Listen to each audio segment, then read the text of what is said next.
ആൾക്കാരോട് ഈ സ്കന്ദഷഷ്ടി വ്രതം ഒക്കെ എടുക്കുന്ന ആൾക്കാരോടുള്ള ഒരു വ്രതം എടുക്കുമ്പം ജപിക്കേണ്ട മന്ത്രത്തിനെ കുറിച്ച് വളരെ ശ്രദ്ധാപൂർവം ചെയ്യുന്ന കാര്യങ്ങളൊക്കെയാണ്.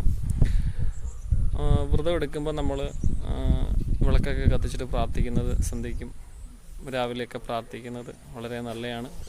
ഓം വജത് ഭൂവേ നമ എന്ന് സുബ്രഹ്മണ്യനെ ഭജിക്കുന്നത് നിങ്ങളുടെ വളരെ നല്ലതാണ്. അതേ കണക്ക് തന്നെ സുബ്രഹ്മണ്യൻ്റെ തന്നെ സുബ്രഹ്മണ്യ അഷ്ടവിംശതി സ്തോത്രമൊക്കെ ജപിക്കുന്നതും വളരെ നല്ലതാണ്.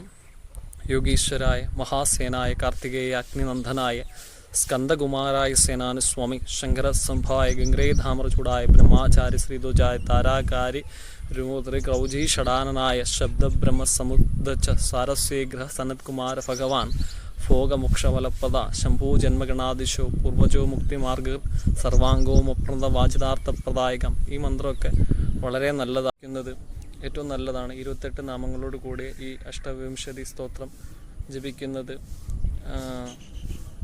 ശ്രദ്ധയോടെ ജപിച്ചാൽ അതിവിദ്വാനായിത്തീരും, മോക്ഷം സിദ്ധിക്കും എന്നൊക്കെയാണ് ഇതിൻ്റെ ഫലം.